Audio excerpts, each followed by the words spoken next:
الحمد لله رب العالمين نحمده ونستعينه ونستغفره ونؤمن به ونتوكل عليه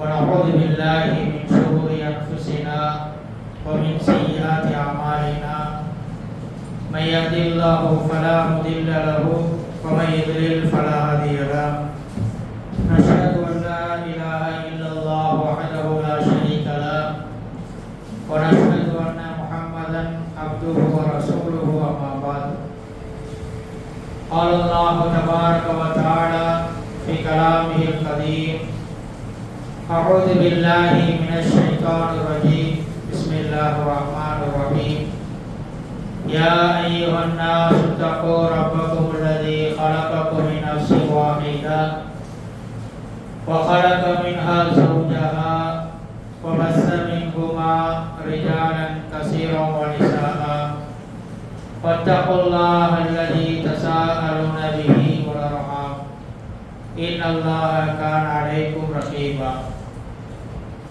எல்லா புகழும் அல்லாஹ் ஒருவனுக்கே உண்டாகுக. சலாமும் சலாத்தும் நம் பெருமானார் முஹம்மது ரசூலுல்லாஹி ஸல்லல்லாஹு அலைஹி வஸல்லம் அவர்களின் மீதும் அவர்களை பின்பற்றிய சஹாபாக்கள், தாபீன்கள், தபா தாபீன்கள், இமாம்கள், நல்லோர்கள் மற்றும் நம் அனைவரின் மீதும் என்றென்றும் நின்று நிலவட்டுமாக.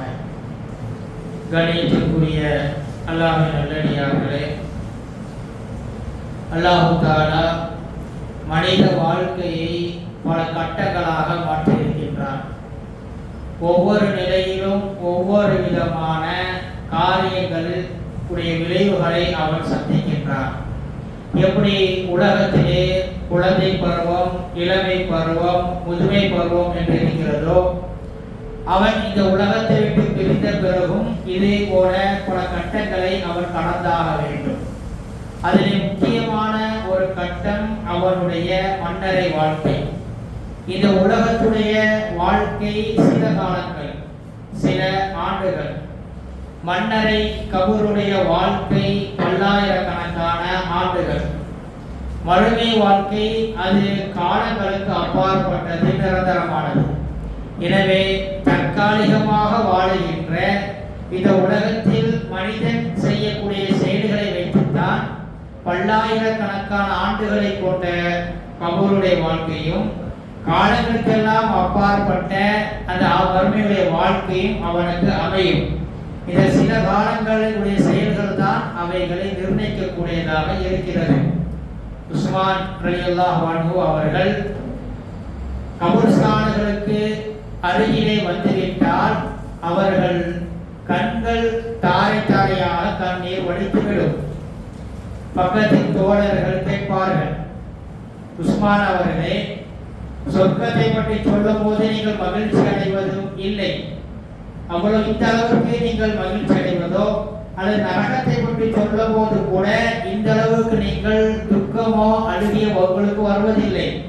ஆனால் இந்த கல்லறைகளுக்கு, இந்த கபர்ஸ்தான்களுக்கு கடந்து செல்கிற பொழுது ஏன் இப்படி நீங்கள் அழுகிறீர்கள் என்று கேட்டார்கள்.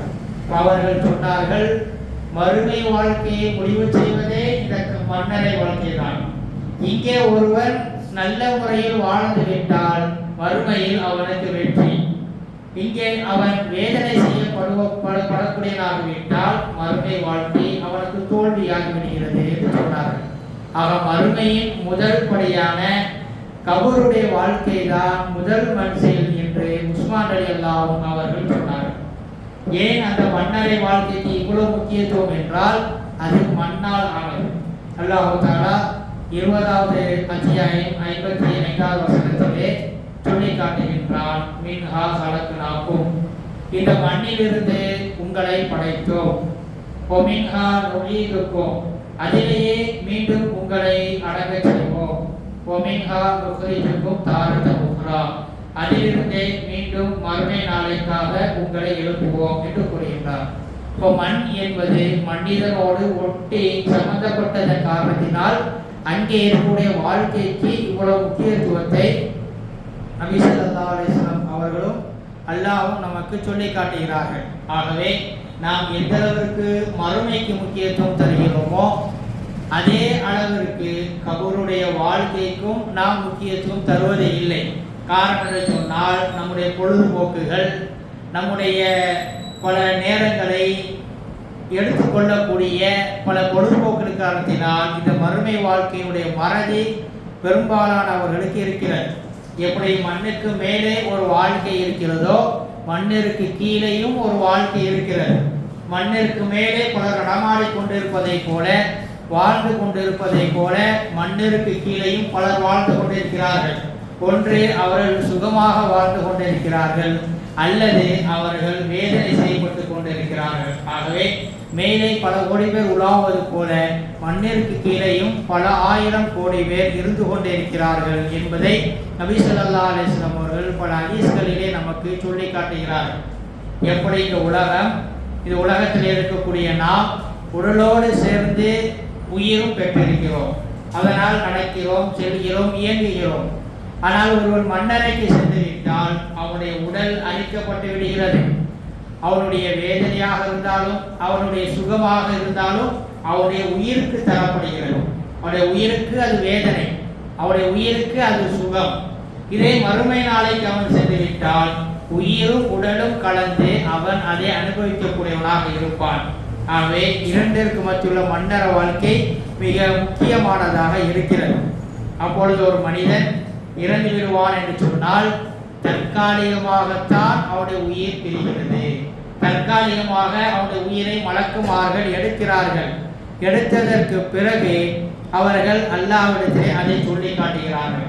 அப்போ அந்த உயிர் என்றால் என்ன, ரூஹ் என்றால் என்ன, அது உடலிலே எங்கே இருக்கிறது, அது எப்படி எடுக்கப்படுகிறது, எங்கே சொல்லப்படுகிறது, கொண்டு செல்லப்படுகிறது, அதனுடைய நிலைமைகள் என்ன என்பதை பற்றி மக்கா காஃபிர்கள் நபி ஸல்லல்லாஹு அலைஹி வஸல்லம் கேட்டார்கள். நீங்கள் நபியாக இருக்கிறீர்கள், இறை தூதராக இருக்கிறீர்கள், உலகத்தில் யாரும் சொல்லாத இந்த பதிலை நீங்கள் சொல்ல வேண்டும், ரூஹ் எப்படி இருக்கும்?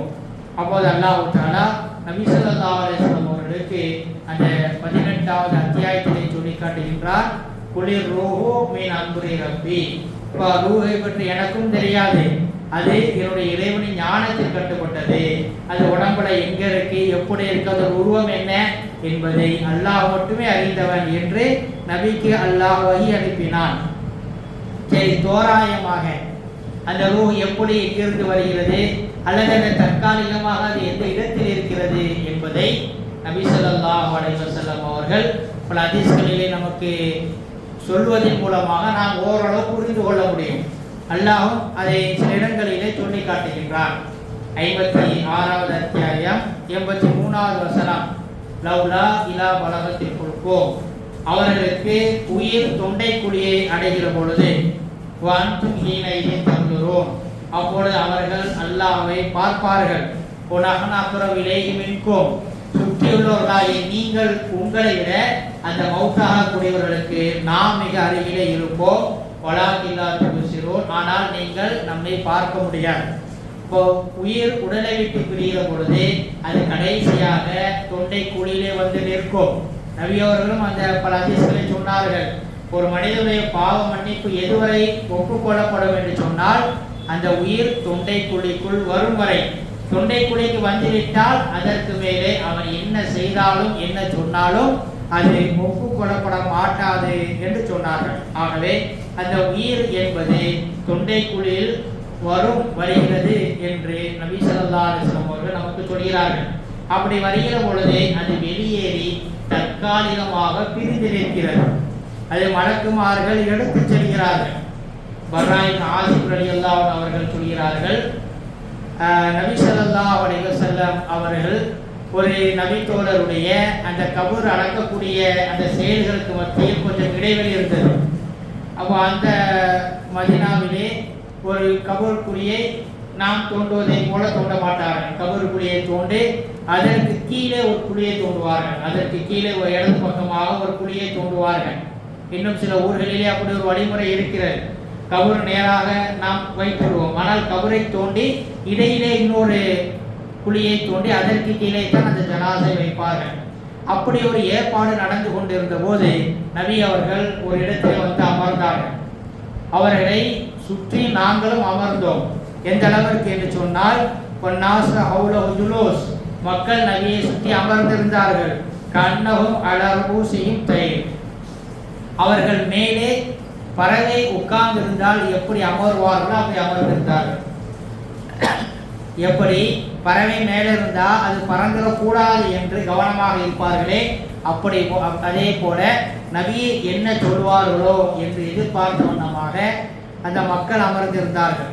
அப்போது நபி ஸல்லல்லாஹு அலைஹி வஸல்லம் சொன்னார்கள், ஒரு மனிதருடைய உயிர் அது நல்ல உயிராக இருந்தால், நல்ல ஆன்மாவாக இருந்தால், மலக்குமார்கள் அவரை எந்த அளவுக்கு லேசாக அவருடைய உயிரை எடுக்க முடியுமோ. வேதனை என்பது எல்லோருக்கும் இருக்கும், சக்கராத்துடைய நிலைமை எல்லோரும் அனுபவிப்பார்கள். நபிக்கும் கூட அது இருந்தது. இருந்தாலும் எவ்வளவு வேதனை குறைந்த முறையில் எடுக்க முடியுமோ அந்த அளவிற்கு மிகவும் நல்ல முறையில் அவருடைய உயிரை வேதனை குறைவான முறையில் எடுத்து செல்வார்கள்.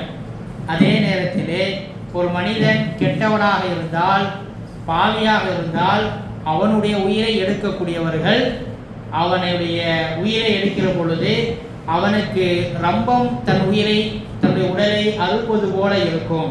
அந்த அளவிற்கு அவனுக்கு வலி வேதனை இருக்கும் என்று சொன்னார். எப்படி ஒரு உயிரோடு இருப்பவனை ரம்பம் வைத்து அறுத்தால் எந்த அளவிற்கு அவனுக்கு வலி இருக்குமோ அந்த அளவிற்கு அவனுடைய மிகவும் கொடூரமான முறையில் அவனுடைய உயிரை எடுப்பார்கள். எப்படி ஒரு முள்ளு காட்டிலே, முள்ளு மரத்திலே ஒரு துணியை மாட்டிக்கொண்டால் அது எப்படி எடுக்க முடியும்? ஒருவேளை அந்த முள்ளுக்கு, அந்த துணிக்கு வாய் இருந்தால் எப்படி அது அழுகுமோ, வலி இருக்குமோ, அதே போலத்தான் அந்த உயிருக்கு உயிரானது கடுமையான முறையில் எடுக்கப்படும் என்று சொன்னார். அல்லாஹ் தஆலா குர்ஆனிலே பல இடங்களிலே பலவிதமான முறையில் உயிர் எடுக்கப்படுகிறது என்று சொல்லி காட்டுகின்றான். 6வது அத்தியாயம் 93வது வசனத்திலே பமன் அதுலமு மனிஃப்தரா அலல்லாஹி கதிப, அல்லாஹ்வின் மீது பொய்யை கூறுபவர்களை விட மிக அநியாயக்காரர் யார் இருக்க முடியும்? அல்லாஹ் ஒரு விஷயத்தை சொல்லவில்லை, சொல்லவும் இல்லை. அப்படி இருக்கிற பொழுது அல்லாஹ் இதை சொன்னான் என்று ஒருவன் சொல்வதன் மூலமாக அல்லாஹ் இதை இட்டுக்கட்டி விடுகிறான். அது மட்டுமல்ல, கால ஊகிய இளைய, அல்லாஹ் எனக்கும் வகி அனுப்புகிறான் என்று சொல்கிறான். அல்லாஹ் என்கிட்ட பேசினா எனக்கு இந்த மாதிரி செய்ய சொன்னான் என்று பொய்யாக சொல்கிறான். வலம் ஊகிய இலா செய்யின், ஆனால் அவனுக்கு எந்த விதமான வகையும் அல்லாஹ் அறிவிக்கவில்லை. அப்படிப்பட்டவருடைய மௌத்துடைய நிலைமை எப்படி இருக்கும் தெரியுமா? மலாயிகத்து, மலக்குமார் அவர் வருகிற பொழுது பாசித்து ஐதீகம், தம்முடைய இறக்கைகளை அவரிடம் இருப்பார்கள். அஹ்ரிஜு அன்ஃபுஸக்கும், எப்பா கெட்ட ஆன்மாவை எடுப்பதற்கு எங்களால் முடியாது, நீயோட ஆன்மாவை வெளியேற்றுக்கோள் என்று வேண்டா வெறுப்பாக அவனுடைய உயிரை அவர்கள் எடுத்து செல்வார்கள். இதே போல இன்னொரு முறையும் அல்லாஹ் சொல்கிறான். அவர்கள் யார் என்று சொன்னால் எதிரிபுன உஜூஹும் வதுவாரவும், அவருடைய முகங்களையும் அவருடைய பிட்டிகளையும் அடித்து தரதரவென்று அவனை வேதனைப்படுத்தி அவனுடைய உயிரை எடுத்து செல்வார்கள் என்று அல்லாஹ் சொல்கின்றான். அவன் ஒரு மனிதனுடைய உயிர் பிரிகிற பொழுதே அவன் நல்லவனா கெட்டவனா என்பதை அவனை நிர்ணயித்துக் கொள்வான். உயிர் நல்ல முறையில் எடுக்கப்பட்டால் அவன் நல்ல முறையில் அவனுடைய கபருடைய வாழ்க்கை இருக்கும். அவனுடைய உயிர் இந்த மாதிரி கோரமான முறையில் விதமான வேதனை செய்யப்பட்டு எடுக்கப்பட்டால் அவனுடைய கபூருடைய வாழ்க்கை மிக வேதனைக்குரியதாக இருக்கும் என்பதை இதிலிருந்தே தெரிந்து விடுகிறது. ஆனால் மறுமை நாள் என்பது அது வேறு. அல்லாஹ் அவருடைய பாவத்தை மன்னிக்கலாம், கபூரில் வேதனை செய்யப்படலாம், பிற அவருடைய பாவத்தை மறுமையில் மன்னிக்கலாம். அது அல்லாஹ்வுடைய விஷயத்தில் உள்ளது. இப்போ கபூருடைய வாழ்க்கை என்பது உயிர் பிரிகிறதை வைத்துத்தான் அங்கே முடிவு செய்யப்படுகிறது என்பதை நாம் தெரிந்து கொள்ள வேண்டும். அப்படி அவனுடைய உயிர் மலக்குமாரை எடுத்து செல்வார்கள், வானத்தின் கதவை தட்டுவார்கள். அங்கே இருக்கக்கூடிய வானவர்கள் இந்த நல்ல உயிராக இருந்தால் அதை வரவேற்பார்கள், அவர்களுக்கு வாழ்த்து சொல்வார்கள். பிறகு அந்த உயிரானது அல்லாஹ்விடம் கொண்டு செல்லப்படும். அல்லாஹ் தனது உயிருக்கு வாழ்த்தை சொல்வார். பிறகு இல்லியின் என்கிற அந்த பதிவு நூலில் இந்த ரூஹுடைய எல்லா செயல்களையும் பதிவு செய்து வைத்துவிடுங்கள் என்று அல்லாஹ் சொல்வான். அதாவது எல்லாமே அல்லாஹ்வுக்கு தெரியும், இருந்தாலும் எல்லாமே ரெக்கார்டாக இருக்கணும், எல்லாமே டேட்டா படி வரிசையாக இருக்க வேண்டும் என்பதற்காக இவனுடைய எல்லா பட்டியலையும் இல்லியினில் நீங்கள் பதிவு செய்து வைத்து விடுங்கள் என்று அல்லாஹ் மலக்குமார்கள் சொல்லுவான். பிறகு அந்த ரூஹானது உலகத்திலே விடப்படும். இதை கெட்டோருடைய உயிர் மலக்குமார் எடுத்து சொல்வார்கள். வானத்திற்கு மலக்குமார் சொல்வார்கள், யார் இந்த கெட்ட ஆன்மா என்று கேட்பார்கள். இன்னாருடைய மகன் இன்னார் என்று சொல்லப்படும். பிறகு அல்லாஹ்விடத்தில் அந்த உயிரானது வராது. அல்லாஹ் சாபமிடுவார். மீண்டும் அந்த உயிரானது உலகத்திலே விடப்படும். இந்த நிகழ்வு நடப்பது உயிர் பிரிந்து சில நொடிகளிலே நடந்து முடியும். அவருடைய கண்களை மூடுகிறோம், அவருடைய வாயை பிளந்தவாறுக்கும் அதை மூடுகிறோம். இதெல்லாம் இந்த ஒரு சில நொடிகளில் நிமிடங்களில் இந்த செயலானது நடந்து முடிந்து விடுகிறது. பிறகு அந்த உயிரானது உலகத்திலே விடப்படும். பிறகு அந்த ரூஹானது தன்னை கஃன் செய்யக்கூடியவர்கள், தன்னை குளிப்பாட்டக்கூடியவர்கள், தன்னை சுமந்து செல்லக்கூடியவர்கள், தன்னை புதைக்கக்கூடியவர்கள் எல்லாவரையும் பார்க்கும். அந்த செயல்கள் அனைத்தையுமே பார்த்து கொண்டிருக்கும். ஒருவேளை அந்த ஆன்மாவானது நல்ல ஆன்மாவாக இருந்தால் தன்னை சுமந்து கொள்ள செல்லக்கூடியவர்களை பார்த்து சொல்லும், கத்தி முனி, என்னை விரைவாக கொண்டு செல்லுங்கள், சீக்கிரமாக கொண்டு செல்லுங்கள் என்று சொல்லும். ஒருவேளை அது கெட்ட ஜனாசாவாக இருந்தால் அது சொல்லும், எனக்கு ஏற்பட்ட கை சேதமே, எங்கே என்னை கொண்டு செல்கிறீர்கள், எந்த இடத்திற்கு என்னை அழைத்து செல்கிறீர்கள் என்பதாக அது கதரும் குழம்பும் என்பதாக நபி ஸல்லல்லாஹு அலைஹி வஸல்லம் அவர்கள் நமக்கு சொல்லி காட்டுகிறார்கள். இப்போ இதெல்லாம் எதற்காக சொல்லப்படுகிறது சொன்னால், ஒரு ஜனாசா எந்த அளவிற்கு விரைவாக அடக்கம் செய்ய வேண்டுமோ அந்த அளவிற்கு விரைவாக அடக்கம் செய்யப்பட வேண்டும். ஒருவேளை அது நல்ல ஆன்மாவாக இருந்தால் அதனுடைய ஆசை விரைவில் நிறைவேற்றப்பட வேண்டும். அது சொல்கிறது அல்லவா, கத்தி மூணு, என்னை விரைவாக கொண்டு செல்லுங்கள், கபருடைய வாழ்க்கையை நான் விரைவில் அனுபவிக்க வேண்டும். ஏன்னா ரூ பிரியும் போது தெரிஞ்சிருச்சு, நல்ல முறையில் நல்ல ஆன்மான்னு சொல்லி உயிர் எடுத்துட்டாங்க. அப்போ அடுத்து வரக்கூடிய மன்னரை வாழ்க்கை நல்ல முறையில் தான் இருக்கும். ஆகையால் இவருடைய ஆசையை நிறைவேற்றுவதற்காக விரைவாக ஜனாசாவை அடக்கம் செய்துவிடுங்கள். ஒருவேளை கெட்ட ஆன்மாவாக இருந்தால் அந்த கெட்ட ஆன்மாவை நெடுந்தூரம் எதற்கு தோளில் சுமக்க வேண்டும், அந்த கெட்ட ஆன்மாவை நெடுநேரம் எதற்கு வைத்திருக்க வேண்டும், உடனே அதை அடக்கம் செய்ய வேண்டும். இதனால தான் அவசரப்படக்கூடிய காரியங்களில் ஒன்றாக நபி ஸல்லல்லாஹு அலைஹி வஸல்லம் அவர்கள் ஜனாசாவை மிக நல்ல முறையில் விரைவாக நீங்கள் அடக்கம் செய்துவிடுங்கள் என்று நமக்கு உபதேசம் செய்தார்கள். அப்படி கபரிலே அடக்கம் செய்யப்பட்டதற்கு பிறகு அங்கே 3 கேள்விகளை மலக்குமார்கள் முன்கர் நக்கீர் கேட்பார்கள். மன் ரப்புக்க, உடைய இறைவன் யார், மன் தீனுக்க, உடைய மார்க்கம் என்ன. பிறகு நபியினுடைய உருவத்தை காட்டி மாஹாதர் ரஜுல், இந்த மனிதரை பற்றி நீ என்ன நினைக்கிறாய் என்று கேட்பார். அப்போ அவர் நல்லவராக இருந்தார், அவர் தொழக்கூடியவராகவும் நல்ல ஈமானிய வாழ்க்கை வாழ்ந்தவராக இருந்தால் அவர் அந்த வாழ்க்கையின் பிரதிபலிப்பாக பதிலை சொல்வார். அதை தெரிந்து வைத்திருக்கிறார், அறிந்து வைத்திருக்கிறார், பதிலும் கூட அவருக்கு தெரியும் என்றால் அங்கே அந்த பதில் வராது. மாறாக உலக வாழ்க்கை எப்படி இருந்ததோ அதனுடைய பிரதிபலிப்பாகத்தான் அங்கே பதில் இருக்கும். இப்போ அவர்கள் சொல்வார், என்னுடைய இறைவன் அல்லாஹ் என்றும் என்னுடைய மார்க்கம் இஸ்லாம் என்றும், இதோ என்னுடைய மனிதர், என்னுடைய வழிகாட்டி அல்லாஹ்வின் தூதர் நபி ஸல்லல்லாஹு அலைஹி வஸல்லம் என்று பதில் சொல்வார். அந்த நேரத்திலே அவருடைய அந்த கபூரானது அவருக்கு விசாலமாக்கப்படும். அது மட்டுமல்ல, அவரை பார்த்து மலக்குகள் அல்ல அல்லாஹ்வை நேரடியாக சொல்வான், இஃப்தஹுலஹு பாபன் ஃபில் ஜன்னா. இவர் 3 கேள்விக்கு பதிலளித்து விட்டார். தன்னுடைய உலக வாழ்க்கையின் பிரதிபலிப்பாக அவர் பதில் சொல்லிவிட்டார். அவருக்காக சொர்க்கத்தின் ஒரு வாசலை திறந்து விடுங்கள். ஃபலெண்டூர் மக்காது ஃபில் ஜன்னா, சொர்க்கத்தில் அவருக்கான இடத்தை அவர் பார்க்கட்டும் என்று சொல்வார். அவர் பார்ப்பார். பிறகு உஸ்யலஹு கபுருஹு, அவருடைய கபூரானது கண்ணு கேட்டிய தூரம் வரைக்கும் விசாலமாகும். அப்பொழுது அந்த சொர்க்கத்தின் அவருக்கான இடத்தை பார்த்த பிறகு அந்த மனிதர் சொல்வார், அல்லாஹும்ம அகிமிஸா, இறைவா சீக்கிரமாக மறுமை நாளை கொண்டு வா, இப்பொழுதே மறுமை நாளை ஏற்படுத்து என்று சொல்லுவான். இப்போலாம் மறுமை நாள் கிடையாது, உலகளி இப்போலாம் இல்லை, கொஞ்ச நேரம் ரெஸ்ட் எடு, நேம்காலத்தில் அரோஸ், புது மாப்பிள்ளை தூங்குவதை போல கொஞ்சம் நீ ஓய்வெடுத்துக்கோ என்று அல்லாஹ் தஆலா அவனிடம் சொல்லுவான். ஆனால் இதே ஒரு கெட்ட மனிதராக இருந்தால் அவருக்கும் அதே 3 கேள்விதான், மாறாது. ஆனால் அவர் சொல்லக்கூடிய பதில் என்ன, உலக வாழ்க்கையில் ஈமானிய வாழ்க்கை இல்லை, அல்லாஹ்வின் கட்டளைக்கும் நபியுடைய வழிகாட்டுதலுக்கு ஏற்ற வாழ்க்கை இல்லை என்று சொன்னால் அதனுடைய கெட்ட பிரதிபலிப்பாக ஆலா அதிரி, எனக்கு எதுவும் தெரியாதே, இதெல்லாம் என்ன கேள்வி என்று எனக்கு புரியவில்லையே என்று சொல்வான். பிறகு அந்த மனிதத்திலே சொல்லப்படும், இஃப்தஹுலஹு பாபன் ஃபின்னார், இவருக்காக நரகத்தில் ஒரு வாசலை திறந்து விடுங்கள். ஃபலெண்டூர் மக்காது ஃபின்னார், இவர் நரகத்தில் எந்த இடத்தில் இருப்பார் என்பதை இவர் காணட்டும் என்று அல்லாஹ் தஆலா சொல்லுவான். பிறகு அவருக்கான இடத்தை காட்டியதற்கு பிறகு மன்னரை அவருடைய இடுப்பு விலா எலும்புகள் நொறுங்கும் அளவுக்கு அவருக்கு மிக நெருக்கடி கொடுக்கும், இறுகச் செய்யும் என்று நபி ஸல்லல்லாஹு அலைஹி வஸல்லம் சொன்னார்கள். எப்படி ஒரு மனிதன் மரணத்தை மறுக்க முடியாதோ அதே போல மன்னரை வாழ்க்கையும் அவன் மறுக்க முடியாது. அது ஒரு தீர்மானிக்கப்பட்ட இடம். ஆனால் என்ன ஒரு கை சேதம், அங்கே சென்றவர்கள் வந்து சொல்லவில்லை, ஆனால் அதே போல் சொல்பவர்கள் சென்றவர்களும் அல்ல. இதுதான் வித்தியாசம். ஒரு மனிதர் ஹஜ்ஜுக்கு போகிறார் அல்லது ஏதாவது வெளிநாட்டுக்கு போகிறார் என்று சொன்னால் சென்று வந்தவர் இன்னென்ன இடங்களை பார்த்தேன், இப்படியெல்லாம் இருந்தது என்ற விளக்கம் சொல்வார். ஆனால் கபூரில் இதே போல நடக்கும், என்னென்னமாய் இருக்கிறது என்று அங்கே சென்றவர்கள் சொல்லவும் இல்லை, சொல்லக்கூடிய நாமும் அங்கே சென்றவர்களும் அல்ல.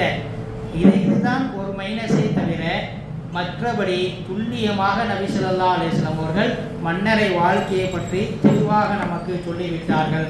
ஆக இதுபோல ஒரு வாழ்க்கை இருக்கிறது நமக்கு, மன்னரை உலக வாழ்க்கை, அதற்கு பிறகு மறுமை வாழ்க்கை என்பதல்ல. ரெண்டுக்கும் இடைப்பட்ட இந்த ஒரு மன்னரை வாழ்க்கை என்கிற மிக பெரும் பல்லாயிரக்கணக்கான ஆண்டுகளை கொண்ட ஒரு வாழ்க்கை இருக்கிறது. அந்த வாழ்க்கையை சிந்தித்து பார்க்க வேண்டும். ஒரு மனிதன் அந்த மன்னரை வாழ்க்கையை யோசிக்க ஆரம்பித்து விட்டாலே அவனுடைய சில காலமான இந்த உலக வாழ்க்கையை செல்பெற்றுவிடும். அல்லாஹ் தஆலா அப்படிப்பட்ட மன்னர வாழ்க்கையை நினைத்து வாழக்கூடிய மக்களாக நம்மை ஆக்குவானாக என்று கூறி என்னுடைய முதல் உரை முடித்துக் கொள்கிறேன்.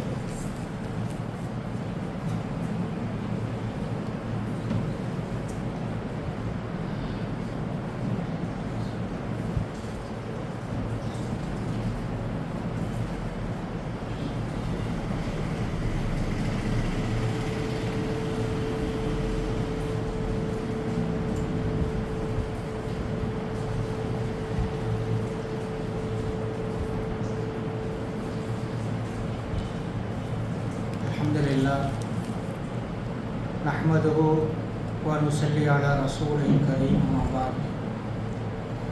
கணியத்துக்குரிய அல்லாஹ் நல்லடியார்களே, ஸஅத் இப்னு முஆத் ரலியல்லாஹு அன்ஹு அவர்களுடைய மரண செய்தியினால் அல்லாஹ்வுடைய சிம்மாசனமே நடுங்கியது என்கிற ஒரு ஹதீஸ் உண்டு.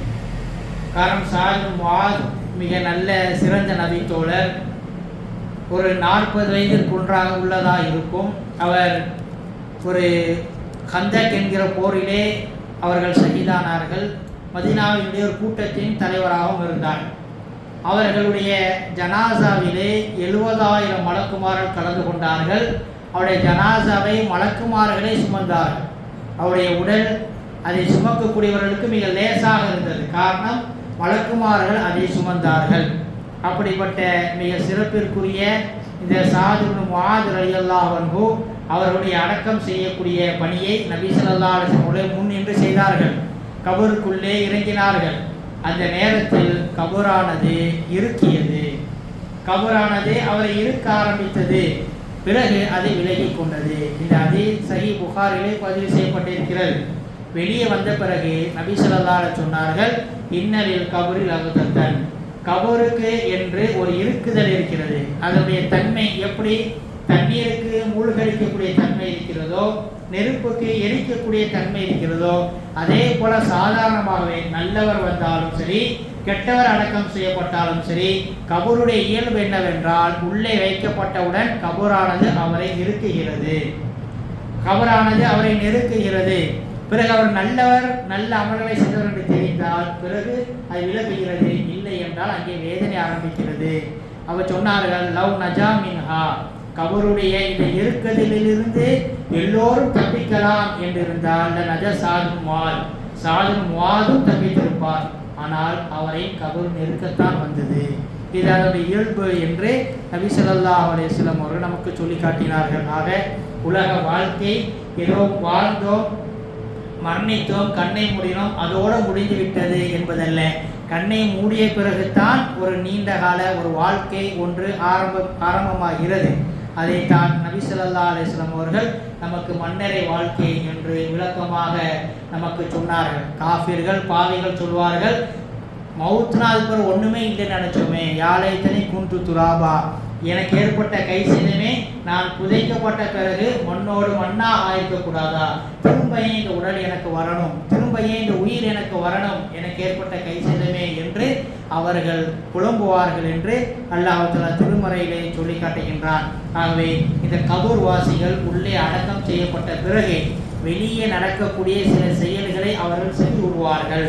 நபி ஸல்லல்லாஹு அலைஹி சொன்னார்கள், தஸ்தமிஊன கஹரன் யாலிக்கும், உங்களுடைய செருப்பு சத்தங்களை அவர்கள் கேட்கிறார்கள். கபூர் அடக்கம் செய்யப்பட்டு போறோமா இல்லையா?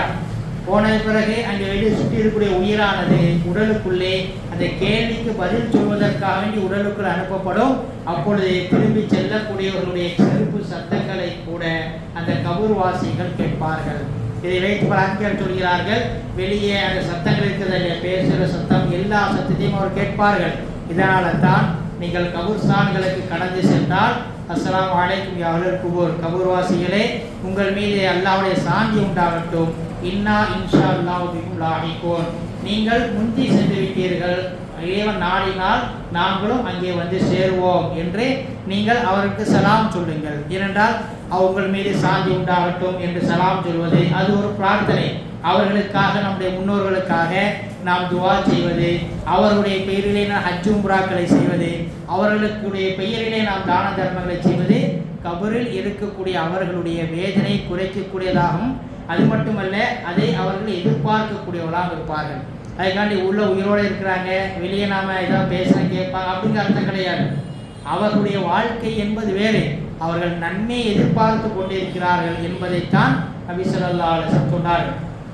பத்ர் போரில் நிறைய காஃபிர்கள் கொல்லப்பட்டு ஒரே குழியில் அடக்கம் செய்யப்பட்டார்கள். அப்போது எல்லாரும் முன்னாடி நின்று அந்த ஜனாசாக்கள் காஃபிர்களுடைய மையத்து முன்னாடி நின்று நபி ஸல்லல்லாஹு அலைஹி வஸல்லம் ஒவ்வொருத்தரைய பேரை சொன்னார்கள். யா அபா ஜஹல், அபு ஜஹலே, உத்துபாவே, ஷைபாவே என்று சொல்லி, அல்லாஹ் எங்களுக்கு வாக்குறுதி அளித்ததை நாங்கள் பெற்றுக்கொண்டோம், அல்லாஹ் உங்களுக்கு வாக்குறுதி அளித்ததை நீங்கள் பெற்றுக்கொண்டீர்களா என்று சொன்னார்கள். உமர் அல்லாஹ் குதிரை என்ன ஜனாசாக்களுக்கு முன்னாடி நின்று பயான் செய்து கொண்டு இருக்கிறீர்கள் என்று கேட்டார். இப்போ சொன்னார்கள், உமரே உங்களுக்கு தெரியாது, இவர்கள் கேட்கிறார்கள் ஆனால் பதில் சொல்ல முடியாது. அப்போது அந்த காஃபிர்களாக இருந்தாலும் யாராக இருந்தாலும் நாம் வெளியில் செய்யக்கூடிய நல்ல அமல்கள் அவருடைய பெயரில் செய்யப்பட்டால் அது அவர்களுக்கு சென்று சேர்கிறது, அவர்களுக்கு உள்ளே வேதனை செய்யப்பட்டு கொண்டுதான் இருக்கிறது, அங்கே ஒரு தனி வாழ்க்கை நடந்து கொண்டுதான் இருக்கிறது.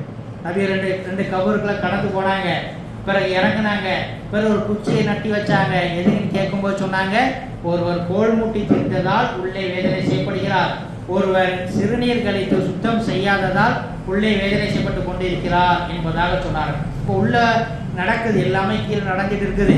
நம்ம மண்ணுக்கு மேலே இருக்கிற வரைக்கும் ஒன்றும் தெரியாது, மண்ணிற்கு கீழே சென்ற பிறகுதான் அது ஒரு தனி வாழ்க்கை என்பது நமக்கு புரியக்கூடியதாக இருக்கிறது. அதனால் இந்த மன்னரை வாழ்க்கை அதனுடைய வேதனையிலிருந்து தப்பிக்க நபி ஸல்லல்லாஹு அலைஹி வஸல்லம் அவர்கள் சில அமல்களை நமக்கு கற்று தந்திருக்கிறார்கள். அதில் சின்ன சின்ன அமல்களில் ஒன்று வினயம் என்று சொன்னால், முதலாவது துவா செய்வது. நபி அவர்கள் தம்முடைய காலம் முழுக்க அவர்கள் 4 விஷயங்களை விட்டு பாதுகாப்பு தேடிக்கொண்டே இருந்தார்கள். அதிலே முதன்மையானது அல்லாஹுமின் அவுதுபிக்க மின் அதாவில் கபரி, இறைவா மன்னரையினுடைய வேதனை விட்டு உன்னிடம் பாதுகாப்பு தேடுகிறேன். அதாவின் நாரி, அதற்கு பிறகு இருக்கக்கூடிய நரகத்தின் வேதனை விட்டு பாதுகாப்பு தேடுகிறேன். ஓ ஃபித்னத்தில் மஹியா வல் மமாத், உயிருள்ள உயிரற்ற எல்லா குழப்பங்களிலிருந்து பாதுகாப்பு தேடுகிறேன். ஓ ஃபித்னத்தில் மஸீஹ் தஜ்ஜால், தஜ்ஜாலுடைய குழப்பங்களிலிருந்து பாதுகாப்பு தேடுகிறேன். இந்த துவாவை காலம் முழுக்க நபி ஓதினார்கள். அப்போ கபூருடைய வேதனையிலிருந்து பாதுகாப்பு பெற துவா செய்ய வேண்டும். இரண்டாவது, சூரத்து முல்க் என்று சொல்லக்கூடிய அந்த 29வது ஜுஸினுடைய முதல் அத்தியாயம், வெறும் 30 வசனங்கள் தான் இருக்கும். தபாரக் அல்லதி என்று அந்த சூரா ஆரம்பிக்கும். யார் அந்த சூறாவை தொடர்ந்து ஓதுகிறாரோ அவர் கபூருடைய வேதனை விட்டு பாதுகாக்கப்படுகிறார். அடக்கம் செய்யப்பட்டவுடன் ஆரம்பத்தில் கபூர் நெருக்குமா இல்லையா? அப்போது இந்த குர்ஆன் தான், இந்த அத்தியாயங்கள் தான் அழகான வாலிப உருவத்திலே வந்து அந்த கபூருடைய வேதனை விட்டு பாதுகாப்போம் என்று சொன்னார். மூன்றாவதாக, இது ரொம்ப சிரமமான விஷயம்தான், கஷ்டமான விஷயம்தான். ஒரு மனிதர் வாழ்நாள் முழுக்க நேர்மையாக வாழ்ந்தால் அவர் கபருடைய வாழ்க்கையை பற்றிய பயப்படவே தேவையில்லை. ஒரு சாலிகான மனிதராக நல்ல மனிதராக வாழ்ந்தால் அவர் கபருடைய வாழ்க்கையை பற்றி பயப்படவே தேவையில்லை. எப்படி நாம் இந்த உலகத்திலே பல கோடி மக்கள் வாழ்ந்து கொண்டிருக்கிறார்களோ, மண்ணிற்கு கீழே பலர் வாழ்ந்து கொண்டிருக்கிறார்கள். நாங்கள் இப்போ ஒரு ஃபஸ்ட்டு ஃப்ளோரில் இருக்கிறோம். சீக்கிரமாக வெகு விரைவிலே நாம் எல்லாம் கிரவுண்ட் ஃப்ளோருக்கு போக இருக்கிறோம். இப்போ அங்கே போகிறதுக்கு நாம் என்ன தயாரிப்பு செய்திருக்கிறோம்? நபி சொன்னார்கள், துன்யா மஸ்ராத்துல் ஆகிரா, உலகம் என்பது ஒரு விளைநிலம். இங்கே நீங்கள் எதை விதைக்கிறீர்களோ அதைத்தான் நீங்கள் என்ன செய்ய போகிறீங்க, பின்னாடி உள்ள வாழ்க்கைக்கு நீங்கள் அறுவடை செய்ய போகிறீர்கள். ஆகவே நம்முடைய ஈமானை நாம் வலுப்படுத்தி நம்முடைய ஒவ்வொரு நாளிலும் இந்த மன்னருடைய வாழ்க்கையின் சில நிகழ்வுகளை படித்து அல்லது அதை யோசித்து பார்த்து அதன்படி நம்முடைய வாழ்க்கையை நாம் சீராக்கி கொண்டால் நாம் நிச்சயமாக அந்த கபருடைய வாழ்க்கையில் அந்த பல்லாயிரக்கணக்கான காலங்களை கொண்ட அந்த வாழ்க்கையில் மிக சுகமாக நாம் வாழ முடியும். அதற்கு பிறகு வரக்கூடிய வாழ்க்கையில் நிரந்தரமான நாம் வெற்றியை பெறலாம். அது மட்டுமல்ல, நமக்கு முன் சென்ற அந்த கபூர்வாசிகள் முன்னோர்கள் அவர்களுடைய விஷயத்தில் நாம் கவனம் செலுத்த வேண்டும். இது இறந்து விட்டார்கள் போய்விட்டார்கள் அல்ல, மண்ணிற்கு கீழே ஒரு தனி வாழ்க்கையை அனுபவித்துக் கொண்டிருக்கிறார்கள். அது எப்படிப்பட்ட வாழ்க்கை என்பதை நாம் அறிய மாட்டோம். அவர்களுக்காக வேண்டியும் பல நன்மைகளை செய்ய வேண்டும், நமக்காக வேண்டி பல நன்மைகளை செய்து மன்னரை வாழ்க்கைக்காக சேமித்து வைக்க வேண்டும். அல்லாஹ் தஆலா நம்முடைய எல்லாருடைய மன்னரை வாழ்க்கை லேசானதாக சுகமானதாக ஆக்கி அதாபுல் கபரை விட்டு மன்னரை பாதுகாப்பானா என்று கூறி என்னுடைய இரண்டாவது முடித்துக் கொள்கிறேன். வாஹிர் தவானா அல்ஹம்துலில்லாஹி ரப்பில் ஆலமீன். அஸ்ஸலாமு அலைக்கும் வரஹ்மத்துல்லாஹி வபரகாத்துஹு.